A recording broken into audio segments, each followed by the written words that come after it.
भाऊ येतोय आणि आमच्या वकिलीनबाई येत आहेत. त्यांची वाट बघायची आहे का सुरू करायचं?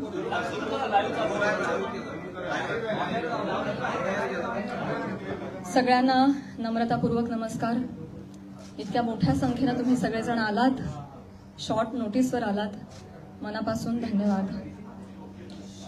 तुम्हा सगळ्यांना आज आपण इथे का जमलोय हा विषय माहिती आहेच आहे.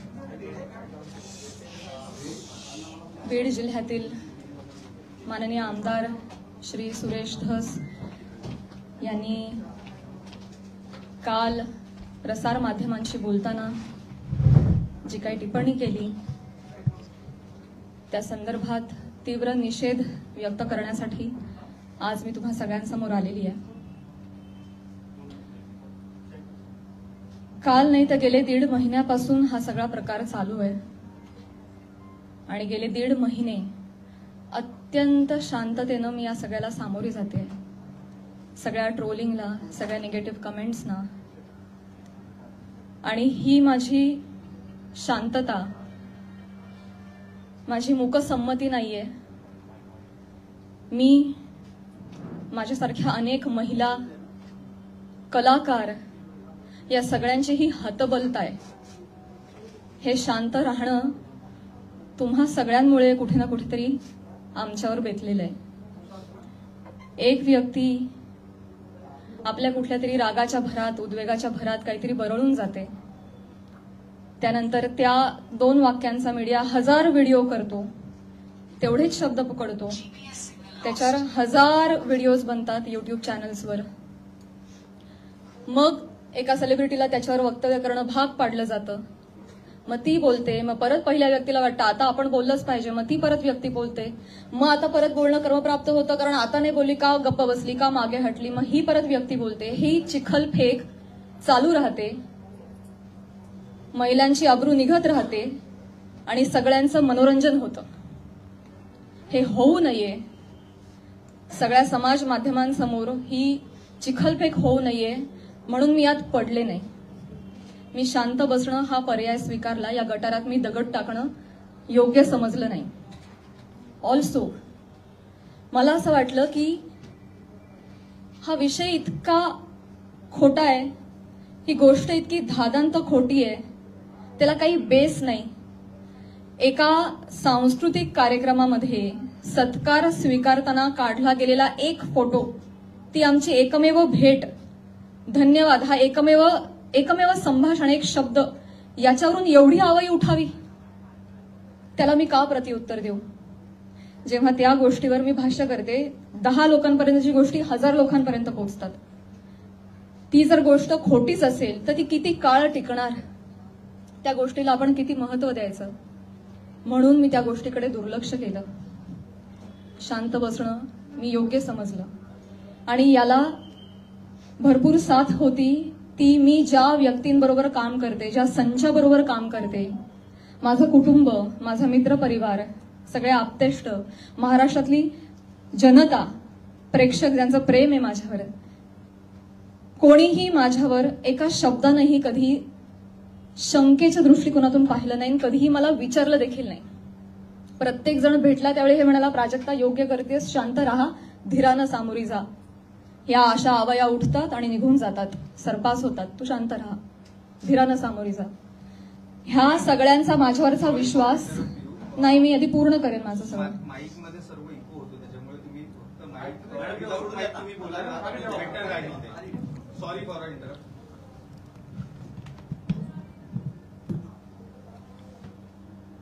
तर ह्या सगळ्या ज्या अवया असतात जशा निघतात तशाच निघून जातात असं सगळं असल्यामुळे आणि या सगळ्यांचा पाठिंबा आणि माझ्यावरचा विश्वास इतका दांडगा होता ही माझ्यासाठी अत्यंत जमेची बाजू होती. त्यामुळे मला माझ्या चारित्र्यावरचं एक्सप्लेनेशन द्यायला समोर यावं अशी गरजच वाटली नाही. आज ही वेळ येतेय ही अत्यंत नामुष्की आहे आणि ती वेळ आली आहे कारण एक लोकप्रतिनिधी याच्यावर टिप्पणी करतात. एखादी रूमर आहे, रूमरचंही खरं त्याला स्थान नाहीये, पण एखादी असंच उठलेलं वावटळाविषयी जेव्हा लोकप्रतिनिधी जे लोक ज्यांना आपण जनतेनं निवडून दिलंय, आपले प्रश्न विधिमंडळात जाऊन त्यांनी आपले प्रश्न मांडावेत, आपल्यासाठी न्याय मागावा, आपल्या हक्कांचं रक्षण करावं, आपलं रक्षण करावं अशी ज्यांच्याकडून आपली अपेक्षा आहे, अशी मंडळी जेव्हा आपल्यावर चिखलफेक करतात तेव्हा ही गोष्ट गांभीर्यानं घेण्याची वाटली मला आणि म्हणूनच आज मी तुम्हा सगळ्यांसमोर आले. काल जर हे असं बोलले नसते तर मी तशी शांत बसले होते आणि मी याच्यावर कधी कधी भाष्य केलं नसतं, पण काल त्यांनी ते वक्तव्य केल्यामुळे मला आज तुम्हा सगळ्यांसमोर यावं लागलं. कारण जेव्हा एक लोकप्रतिनिधी असतो जो हजारो लाखोंचं नेतृत्व करतो, लाखो जनता त्यांच्या विचारांना फॉलो करते, जेव्हा ते बोलतात तेव्हा त्यांची विचारधारा लाखोंची विचारधारा होते, ते त्या गोष्टींवर कुठेतरी ठसा उमटवतात आणि खरी आहे असं भासवतात, तेव्हा मात्र ही फार गंभीर बाब होऊन जाते. माझा एक बेसिक प्रश्न आहे सुरेश धस साहेबांना. तुम्ही एक राजकारणी आहात, आम्ही एक कलाकार आहोत.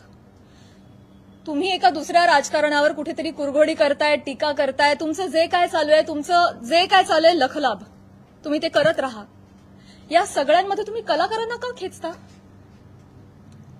आम्हा कलाकारांचा ह्याच्यामध्ये काय संबंध? काय बीडमध्ये काहीतरी कायदा सुव्यवस्थेचा काही प्रश्न निर्माण झालेला आहे, त्याच्यावर भाष्य करत असताना कलाकारांवर गाडी का घसरते?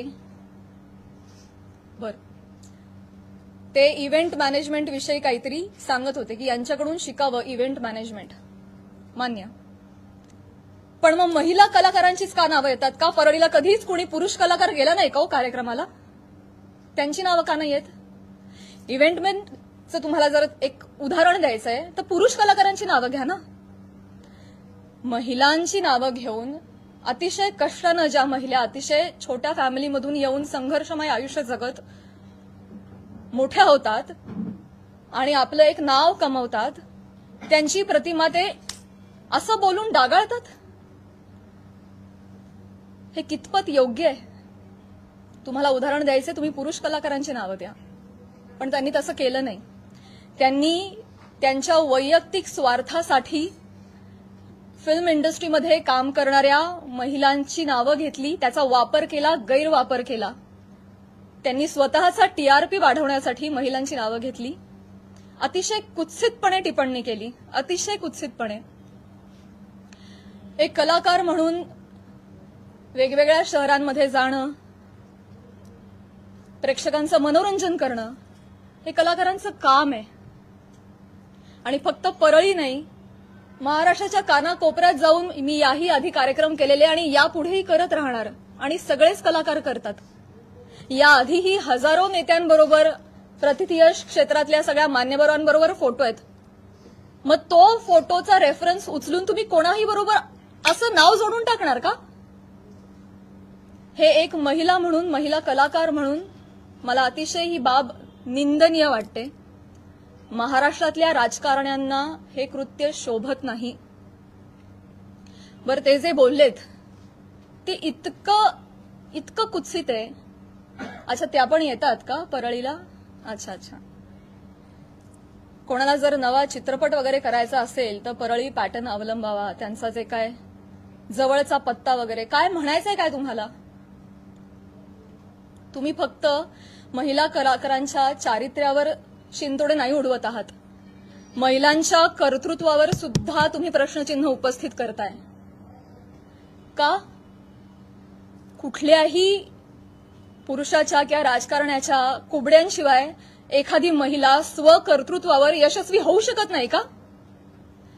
कष्टांनी आणि मेहनतीनं एखादा माणूस मोठा होतो, याच्यावर तुमचा विश्वास का नाही बसत? ही अशी टिप्पणी करून तुम्ही माझी नाही, आम्हा महिलांची नाही, स्वतःची मानसिकता दाखवताय असं मला वाटतं. आणि ही अतिशय खेदजनक बाब आहे. मला पाणी आणि टिश्यू द्या.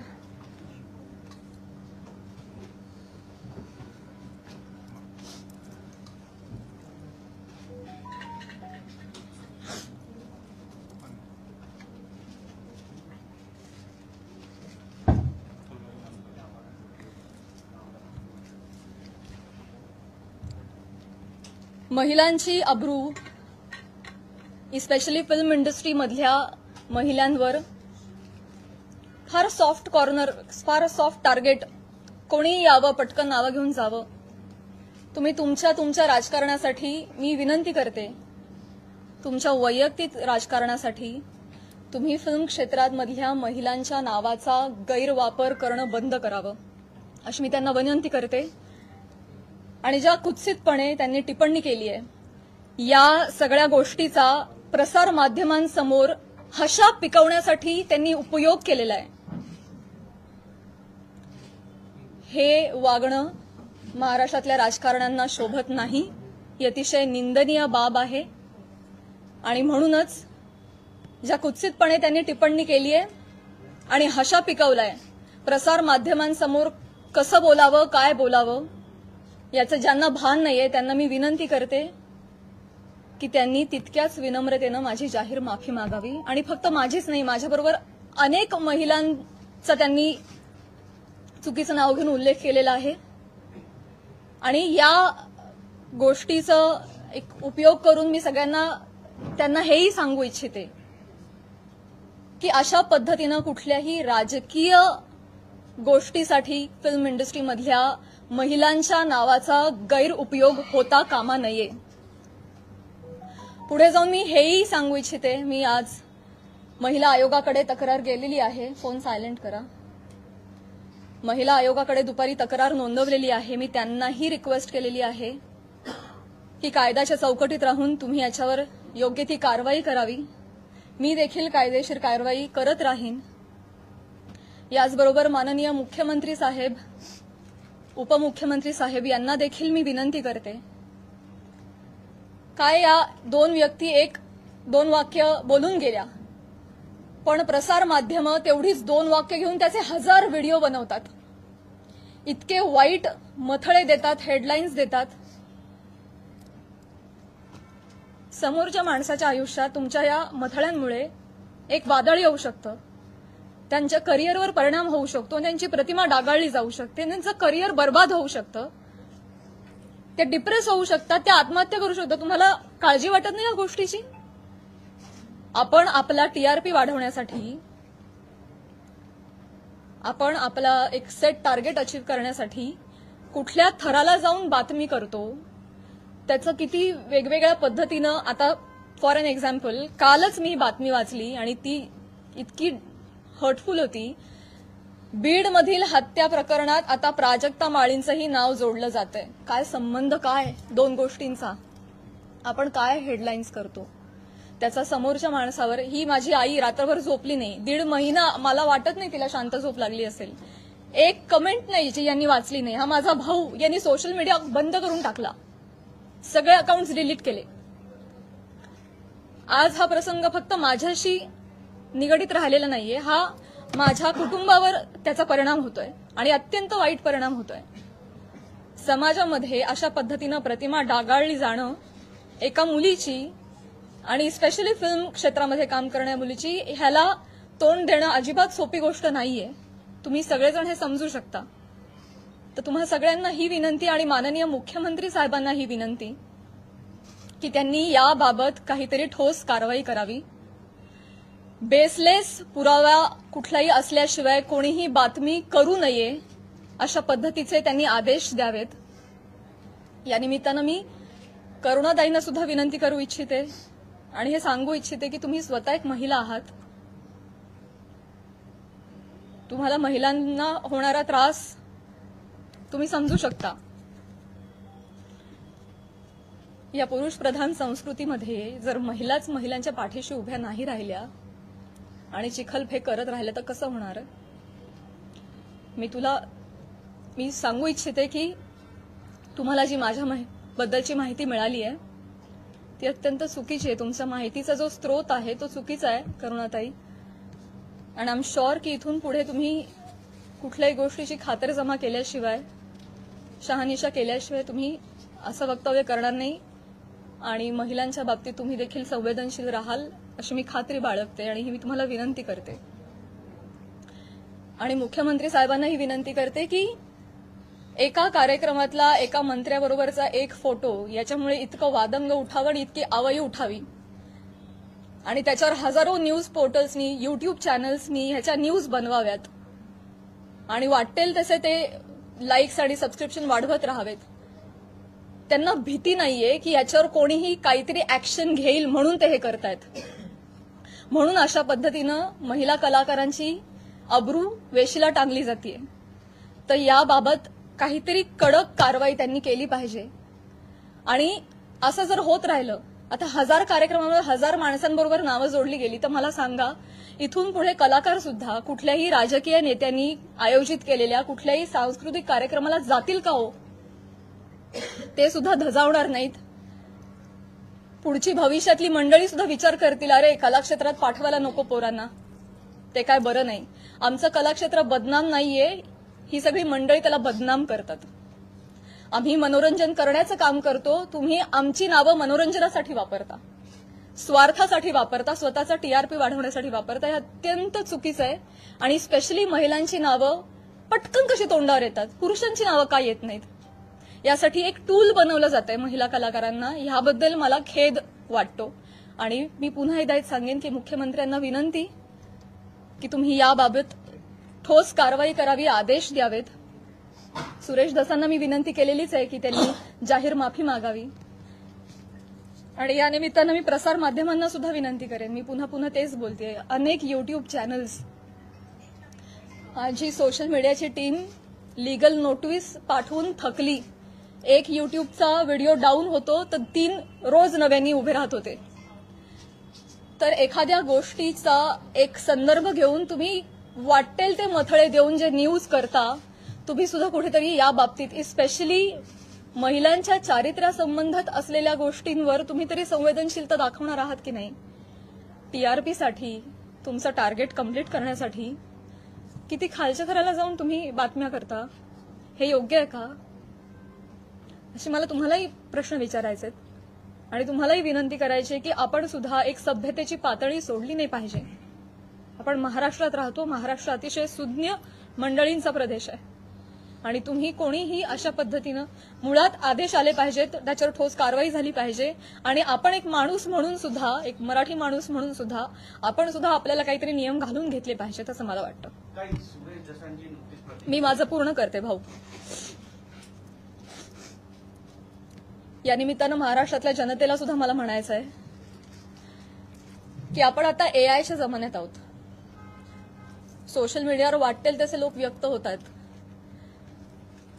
मॉर्फ करणं, video, photo, call recordings fake generate करणं, फेक चॅट्स करणं हे अतिशय सोपं आहे.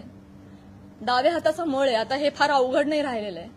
तर महाराष्ट्रातल्या जनतेनं सुद्धा सतसत विवेकबुद्धी जागरूक ठेवावी आणि आपण सोशल मीडियावर कसे व्यक्त होतो याची सभ्यता पाळावी. आपल्या आई बहिणीच्या बाबतीत जर अशी गोष्ट घडली असती तर आपण असं लिहिलं असतं का, असं त्यांनीही विचार करावा. सारासार विचार करून व्यक्त व्हावं.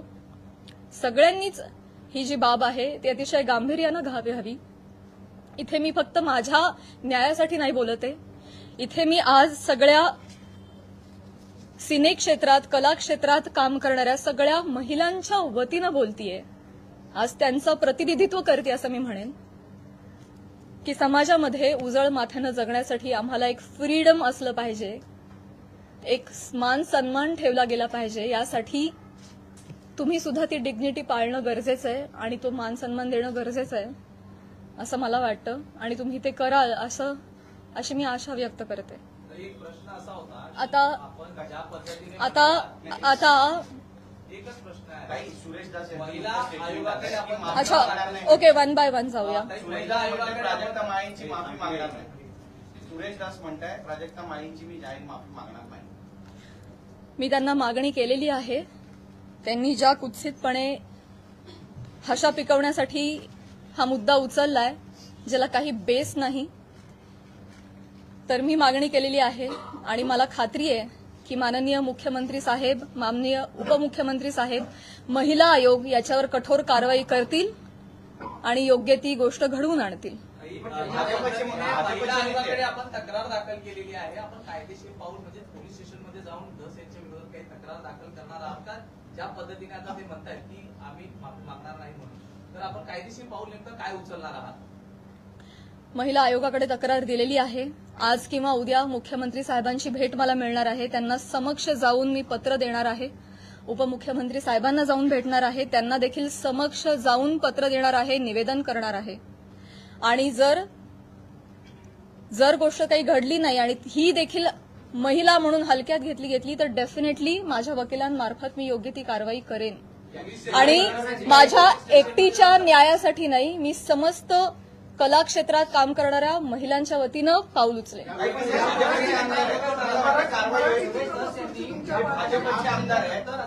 मुख्यमंत्री गृहमंत्री कारवाई करतील असं वाटतं. आता तुम्हाला एक चान्स दिला ना, बाकीच्यांना पण चान्स. या प्रकरणाची सुरुवात तुम्ही उल्लेख देखील केला करुणा मुंडे यांच्या व्हिडिओपासून झाली होती, तर तुम्ही सुरेश दस यांच्यावरती कारवाई करावी अशी मागणी करताय.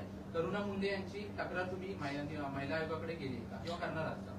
मी ऑलरेडी त्यांना देखील नोटीस पाठवली आहे, करुणाताईंना तेव्हाच पाठवली आहे आणि त्यानंतर त्यांनी काही वक्तव्य केलं नाही, त्या शांत बसल्या. त्यामुळे मी पुढे काही त्यांच्यावर कारवाई केली नाही. डेफिनेटली आहे. मराठी चित्रपटसृष्टी सगळे कलाकार खंबीरपणे माझ्या पाठीशी आहेत आणि मी सगळ्यांचं नेतृत्व करेन. सुरेश दस यांनी ही पत्रकार परिषद चालू आहे त्याच्यानंतर त्यांनी प्रतिक्रिया अशी दिली की हे संतोष देशमुख प्रकरण दुसरीकडे नेण्यासाठी म्हणून तुम्ही ही पत्रकार परिषद. मला हेच सांगायचं आहे तुम्हाला सगळ्यांना, हेच सांगण्यासाठी आज मी आली आहे की तुमच्या राजकीय हेतूसाठी तुम्ही कला क्षेत्रातल्या कलाकारांची नावं का जोडताय? कलाकारांचा आणि राजकारणाचा काही एक संबंध नाहीये. तुम्ही जर कालच्या त्या भाषणामध्ये आमचं नाव घेतलं नसतं तर आज मी तुमच्यासमोर इथे नसते. मी आज माझ्या ज्योतिर्लिंग यात्राला असते. त्यांनी नाव घेतल्यामुळे आज मला इथे बसावं लागतंय. त्यांनी सुरू केली ही गोष्ट. त्यामुळे तुम्ही असा अर्थ जोडू नका, ही तुम्हालाही विनंती. आणि मुळात राजकारणाचा आणि कलाकारांचा काही संबंध नाही. तुम्ही तो ओढून आणू नका. स्पेशली महिला कलाकारांना तुम्ही इथे त्यांच्या प्रतिमा डागाळू नका. येस, हो, इथे मुलगी बोलतीये. या सगळ्या चिखलफेकमुळे कुठेतरी कलाकार कोणत्याही गोष्टीवर भूमिका घेताना म्हणजे काचकूच करतात असं वाटतं का? भीती वाटते ना, कारण प्रसार माध्यमं त्याला चुकीची प्रसिद्धी देतात. मग यामुळेच पुढे कधी म्हणूनच मुख्यमंत्र्यांना मी विनंती करणार आहे की जर कुठलाही पुरावा नसेल तर प्रसार माध्यमांनी, स्पेशली युट्यूब चॅनल्सनी जर अशा काही बातम्या केल्या तर त्यांच्यावर कठोर कारवाई करावी. इनफॅक्ट तशा पद्धतीचे निर्देश त्यांनी आत्ताच जारी करावेत. सुरेश दासांनी फक्त माफी मागावी एवढंच तुमची मागणी आहे की कारण जरी त्यांनी माफी मागितली तरी त्यांच्यावर कारवाई करण्यात येईल अशी? मला आहे ना प्रॉब्लेम एक दोन व्यक्तींनी बोलण्याचा नाहीये. या मला प्रवृत्तीचा त्रास आहे. हा प्रघात पडता कामा नाहीये की कोणीतरी काहीतरी फार कष्टाने नाव कमवतो, कोणीतरी एक काहीतरी येऊन बोलून जातं आणि अख्खी इमेज डागाळते. स्पेशली महिलांच्या बाबतीत मी पुन्हा तेच म्हणेन की नाव घेताना त्यांनी 3 महिलांचं का नाव घेतलं? पुरुष कलाकार गेलेच नाहीत का हो परळला कधी कार्यक्रमाला? मी जेव्हा गेले होते कार्यक्रमाला तेव्हा माझ्याबरोबर सुद्धा प्रसाद खांडेकर, गौरव मोरे ही मंडळी होती. अमीर हडकर, आमचे सगळे कलाकार होते. त्यांची नाही नावं आली. त्यामुळे स्त्री कलाकारांना याच्यामध्ये गोवू नये. राजकारण्यांनी स्वतःच्या स्वार्थापायी टीआरपी त्यांच्या अशा पद्धतीनं वाढवू नये आणि गैरवापर करू नये. हिंदी असो किंवा मराठी राजकीय नेते मुख्यतः कलाकारांना टार्गेट करतात. हे हेतुपुरस्सर किंवा जाणीवपूर्वक वक्तव्य केल्यानंतर त्यांना प्रसिद्धी मिळते. मला हे माहिती नाही ते देण्यासाठी असं वक्तव्य होतं असं वाटतंय का? आणि याचा पाठपुरावा म्हणून तुम्ही कलाकारांची काही संघटना बांधणार का किंवा त्याला एकत्र आणणार का आगामी काळात? मला हेच म्हणायचं आहे की ते काहीतरी बोलून जातात, एक काहीतरी वल्गना करून जातात. खरं तर त्यांनी अशा पद्धतीच्या वल्गना हाणून पाडल्या पाहिजेत एक लोकप्रतिनिधी म्हणून, पण ते त्याला हवा देत आहेत ही गोष्ट चुकीची आहे. पण त्यांना जेव्हा कळेल पुढे जाऊन की त्यांच्या एका वक्तव्याचे 1000 वेगळ्या पोर्टल्सनी 1000 न्यूज केल्यात हे त्यांना कळल्यानंतर खरं तर तेही करणार नाहीत, करुणाताई बोलणार नाहीत. पण त्यांना ही पुढे गोष्ट एवढी मोठी घडतीये ह्याची त्यांना कल्पना नसावी कदाचित. मला जेवढे त्या 2 व्यक्ती बोलल्या याचा त्रास आहे तेवढाच त्रास मला प्रसारमाध्यमांनी केलेल्या फेक न्यूजचा देखील आहे. सो डेफिनेटली याच्यावर कारवाई व्हावी असं मला वाटतं. या विषयांवर बोलणं टाळतात, सोडून देतात. त्याच्यामुळे तुम्हाला वाटतं का की त्यांना बोलायला वेळ मिळतो किंवा तो चेष्टा मस्करीचा विषय होतो? करुणा मुंडेंनी जेव्हा तुमच्यावर टीका केली तेव्हा जर तुम्ही उत्तर दिलं असतं तेव्हा पुन्हा एकदा तुमचं नाव अशा प्रकारे घेतलं गेलं नसतं असं वाटतं? पुन्हा एकदा मी तेच म्हणेन, पुन्हा एकदा मला तेच म्हणायचंय का कलाकार पुढे येत नाही. मी पहिलं वाक्य म्हणाले की या सगळ्यामध्ये आमची हतबलता आहे गप्प राहण्यामध्ये. का? कारण समाज माध्यमांमध्ये ही चिखलपेक चालू राहते. विषय एवढा असतो कुठेतरी वेगळीकडे जाऊन पोचतो. आज तुम्हाला काय वाटतंय हे चालू राहतं. त्यामुळे कलाकार शक्यतो यामध्ये पडत नाहीत. आणि बरीच मंडळी, मी फक्त कलाक्षेत्र म्हणत नाही, बऱ्याच क्षेत्रांमधली मंडळी गप्प राहणं हा पर्याय निवडतात कारण हे असं जाहीरपणे चिखलफेक होत राहते. म्हणूनच या संदर्भात जर काहीतरी रूल्स अँड रेग्युलेशन्स आले, कठोर नियम आले की जर या गोष्टीमध्ये तथ्य सापडलं नाही, जर कुठला पुरावा सापडला नाही तर त्यांच्यावर कायदेशीर कारवाई होईल त्या न्यूज पोर्टलवर किंवा युट्यूब चॅनलवर. असा जर आपल्याकडे नियम आला ना तेव्हा जाऊन हे बंद होणार आहे. तर असा नियम काढावा हीच विनंती आहे माझी मुख्यमंत्री साहेबांना. नाही असं काही नसतं. मला हा नियम आणायचा आहे. मला या निमित्तानं प्रसार माध्यमांमध्ये जे काही न्यूज होतात त्याला पुराव्यांची जोड नसेल तर तुम्ही ते करू नका, केलं नाही पाहिजे. ते खोटं आढळल्यास कायदेशीर कारवाई होईल अशा पद्धतीचा नियम आला पाहिजे. हे माझं खरं उद्दिष्ट झालंय. आता स्वागत आहे.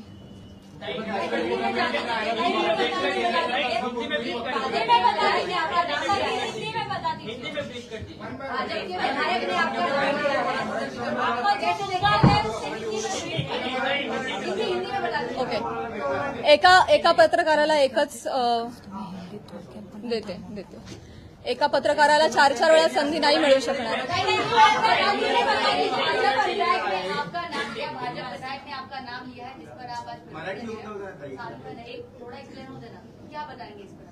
सगळ्यात शेवटी हिंदी बोलू, मराठी अजून 1-2 प्रश्न घेते. सगळ्यात तुम्ही एक प्रश्न विचारला ना? नक्की विचारला नाही. त्यांनी असं देखील म्हटलंय की मी असं कोणतंही ऑब्जेक्शन घेण्यासारखं वक्तव्य बोललेलो नाही आणि माझ्यासाठी प्राजक्ता माळी हा विषय संपलेला आहे असं देखील वक्तव्य केलेलं आहे. काय सांगा? मी ते बघितलं नाही, परंतु अच्छा त्या पण आल्या का, येतात का परळीला? अहो परळीला नाही, सबंध महाराष्ट्रात फिरतो आम्ही, देशाबाहेरही कार्यक्रमाला जातो.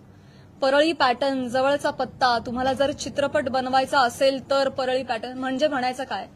हे डेफिनेटली अतिशय निंदनीय वाक्य आहेत, अतिशय डिरोगेटरी आहेत. यामागचा सूचित अर्थ कळू नये इतका महाराष्ट्र आणि मी दुधखुळी नाहीये. त्यांना जे आडून बोलायचं होतं हे सगळ्यांना कळतंय. त्यामुळे परळीला येतात म्हणजे मी काहीच बोलू नये असं नसतं. नुसतं ताई म्हणून काही होत नाही. त्याच्या अवतीभवती तुम्ही जे हातवारे करता, तुमचे जे हावभाव असतात, एका महिलेचं चारित्र्य एवढ्या रिॲक्शननी सुद्धा डागाळू शकतं. समाज माध्यमांसमोर, प्रसार माध्यमांसमोर हशा पिकवण्यासाठी त्यांनी हा मुद्दा वापरलाय. तो डेफिनेटली अतिशय निंदनीय आहे, अतिशय खालच्या पातळीचा आहे आणि तो चुकीचा आहे, याचा मी निषेध करते. तुम्हाला वाटत नाही का ज्यांच्याशी नाव जोडलं जातं त्यांनी सुद्धा हे दिलं पाहिजे? आतापर्यंत बॉलिवूडमध्ये सुद्धा अशा अनेक गोष्टी घडलेल्या, पण महिलाच टार्गेट का होते याच्यावर तुम्हाला काय वाटतं? हाच माझा प्रश्न आहे मुख्यमंत्री साहेबांना सुद्धा, की हे महाराष्ट्रामध्ये एक निर्भेळ वातावरण कलाक्षेत्रातल्या महिलांच्या बाबतीत असलं पाहिजे आणि आम्ही सॉफ्ट टार्गेट होता कामा नये. कुठल्याही राजकीय व्यक्तींच्या स्वार्थापायी आमच्या नावांचा गैरवापर झाला नाही पाहिजे, हीच तर माझी विनंती आहे. आणि हे दुःख आहे, आज मला माझ्या चारित्र्याच्या क्लॅरिफिकेशनसाठी प्रेस कॉन्फरन्स घ्यावी लागते. हीच निंदनीय गोष्ट आहे. हे महाराष्ट्रात होत आहे, सावित्रीच्या लेकींबाबत होत आहे. मला याचं दुःख आहे. करुणा मुंडेंनी ज्या पद्धतीने सुरुवात केली किंवा सुरेश दसनी ज्या पद्धतीने सुरुवात केली, पण ह्या सगळ्या घोटाळ्यामध्ये ज्या व्यक्तीसोबत नाव जोडलं गेलं पण ज्या एका व्यक्तीसोबत नाव जोडलं गेलं, तर तुला असं नाही वाटत का की त्या व्यक्तीकडून सुद्धा काहीतरी वक्तव्य आलं पाहिजे की जे काही चालू आहे त्याच्या नाही, मला नाही वाटत. नाही. मुख्यमंत्री देवेंद्र फडणवीस सुरेश दसांवरती कारवाई करतील असं वाटतं का तुमच्या भेटीनंतर?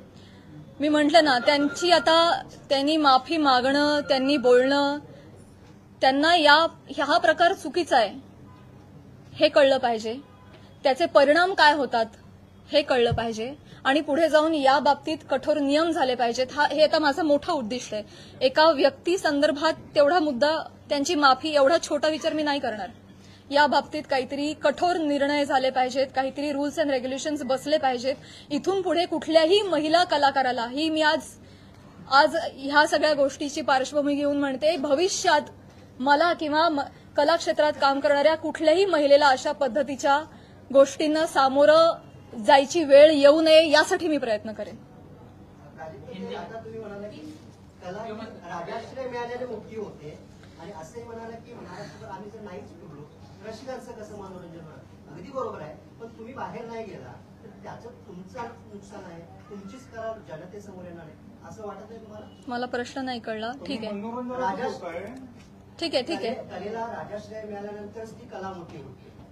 महाराष्ट्रभर फिरताय, राजकारणाचे कार्यक्रम अटेंड करता असं तुम्ही म्हणताय. आता जर नाही गेला तर त्याच्यामुळे तुमचं परिणाम होणार आहे, तुमचं नुकसान होणार आहे असं वाटत तुम्हाला? डेफिनेटली मुळात वेगवेगळ्या शहरांमध्ये जाऊन, वेगवेगळ्या ठिकाणी जाऊन प्रेक्षकांचं मनोरंजन करणं हेच तर कलाकारांचं काम आहे, कर्तव्य आहे. निखळ मनोरंजनासाठी तर कलाकार प्रेक्षकांशी संवाद साधण्यासाठी वेगवेगळ्या ठिकाणी जातात आणि गेलंच पाहिजे. ते आमचं उपजीविकेचं साधन पण आहे आणि आमच्या स्वातंत्र्यावर अशी गदा नाही येऊ शकत ना. त्यामुळे कलाकार धर्म आम्ही पाळतोय, पण त्याचा असा पद्धतीनं चुकीचा अर्थ काढणं हे क्लेशदायक आहे. तेव्हाच कला मोठी होईल जेव्हा त्याला राजाश्रय मिळाली पाहिजे. म्हणूनच म्हणते रूल्स अँड रेग्युलेशन्स आणा. नाही. जय हिंद, जय महाराष्ट्र.